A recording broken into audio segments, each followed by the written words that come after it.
अमृत महोत्सव के तहत बीती शाम हरियाणा सरकार के सहयोग और विद्युत मंत्रालय भारत सरकार के तत्वाधान में राष्ट्रीय विद्युत प्रशिक्षण संस्थान फरीदाबाद में बिजली महोत्सव का आयोजन किया गया, जिसमें ऊर्जा एवं भारी उद्योग राज्य मंत्री कृष्णपाल गुर्जर ने मुख्य अतिथि के रूप में शिरकत की। इस अवसर पर राष्ट्रीय विद्युत प्रशिक्षण संस्थान की महानिदेशक तृप्ता ठाकुर और प्रिंसिपल निदेशक डॉक्टर मंजू मैम ने उनका स्वागत किया। इस मौके पर प्रशिक्षण ले रहे इंजीनियरों ने नाटक और सांस्कृतिक कार्यक्रमों के माध्यम से पिछले 8 साल में विद्युत के क्षेत्र में हासिल की गई उपलब्धियों का प्रदर्शन किया। केंद्रीय राज्य मंत्री ने कहा कि मोदी सरकार के नेतृत्व में देश में 404 गीगावाट बिजली का उत्पादन हो रहा है, जबकि मांग 215 गीगावाट है। आज हमारे पास सरप्लस बिजली उपलब्ध है। बातचीत करते हुए केंद्रीय राज्य मंत्री कृष्णपाल गुर्जर ने कहा कि पिछले 8 साल में मोदी जी के मार्गदर्शन में पावर सेक्टर में जो सुधार हुए हैं वह ऐतिहासिक है। उन्होंने कहा कि इन सालों में सिर्फ बिजली का उत्पादन ही नहीं बढ़ाया गया, बल्कि उसका वितरण भी किया गया, जिसके लिए लाखों ट्रांसफार्मर लगाए गए और नई लाइनें बिछाई गई, पुरानी लाइनों को बदला गया है। इसके अलावा कई सब स्टेशन भी बनाए गए। उन्होंने कहा कि 2 करोड़ 86 लाख घरों को बिजली दी गई है और 18,000 गाँवों में जहाँ बिजली नहीं थी वहाँ बिजली पहुँचाई गई। उन्होंने गर्व से कहा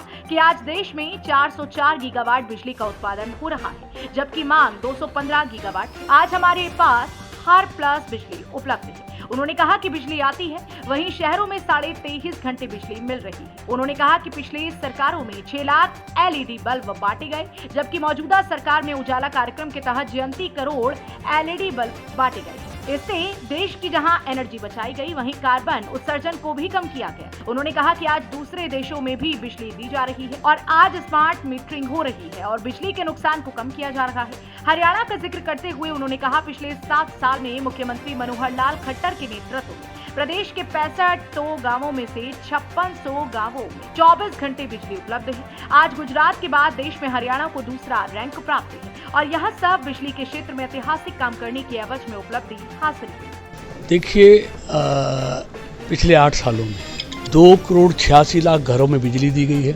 18,000 गांव जिनमें बिजली नहीं थी, उनमें 1 साल से पहले उन गांवों में बिजली पहुंचाई गई है। आज हमारे यहाँ बिजली का जो जनरेशन है, कैपेसिटी है, वो 404 गीगावाट की है और हमारा पीक जो खपत है, डिमांड है, वो 215 गीगावाट है। यानी कि हमारे पास बिजली की कोई कमी नहीं है। आज पहले गांवों में 12.5 घंटे बिजली आती थी, आज गांवों में 22.5 घंटे बिजली आती है, शहरों में 23.5 घंटे बिजली आती है।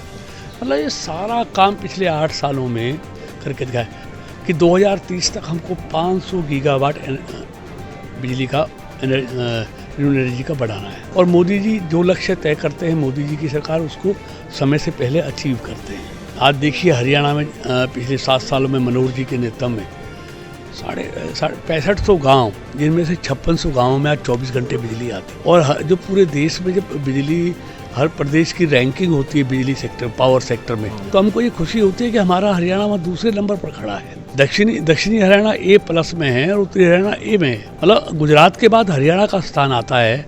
तो ये जो मनोहर जी के नेतृत्व में जो बिजली के लिए जो काम हुआ है, बिजली स्ट्रेंथिंग के लिए, जनरेशन के लिए, उसके डिस्ट्रीब्यूशन के लिए, तो वो बहुत ऐतिहासिक काम हुआ है। इसलिए हरियाणा ने ये रैंक प्राप्त किया है। वहीं इस अवसर पर राष्ट्रीय विद्युत प्रशिक्षण संस्थान की महानिदेशक तृप्ता ठाकुर ने बताया कि आयोजित किए गए बिजली महोत्सव कार्यक्रम में आज केंद्रीय राज्य मंत्री कृष्णपाल गुर्जर मुख्य अतिथि के रूप में आए थे और कार्यक्रम में हमने भारत में विद्युत क्षेत्र में पिछले 8 सालों में जो उन्नति की गई है उसको जहां प्रस्तुत किया गया, वहीं नाटक के माध्यम से भी इस उपलब्धि को दर्शाया गया। उन्होंने बताया कि इस प्रशिक्षण संस्थान में ट्रेनिंग ले रहे बांग्लादेश के इंजीनियरों ने भी इस प्रस्तुतियों में भाग लिया। उन्होंने बताया कि आज विश्व में विद्युत उत्पादन में चाइना और अमेरिका हमसे आगे है, लेकिन जिस तरह हमारा देश विद्युत क्षेत्र में लगातार आगे बढ़ रहा है, उसके चलते जल्द ही हम विश्व में पहले स्थान पर होंगे। हम डॉक्टर तृप्ता ठाकुर हूँ और मैं महानिदेशक हूँ NPTI से। आज हम बिजली का उत्सव मनाने के लिए सभी एकत्रित हुए हैं। भारत सरकार के केंद्रीय राज्य मंत्री श्री कृष्णपाल जी आज हमारे बीच में मुख्य अतिथि के रूप में थे और इस उत्सव की में हमने ये प्रदर्शन करने की कोशिश की कि भारत ने विद्युत क्षेत्र में कितनी उन्नति की है पिछले 8 सालों में। भारत का पूरे अगर दुनिया में देखें तो उत्पादन क्षेत्र में भारत 3रे स्थान पर आता है और ये कोशिश है क्योंकि अभी केवल अमेरिका और चाइना हमसे आगे है, लेकिन जिस तरह से हम लोग रिन्यूएबल एनर्जी में बढ़ रहे हैं तो मुझे पूरा भरोसा है कि एक दिन हम इसमें पूरी दुनिया में ज़रूर लीड करेंगे।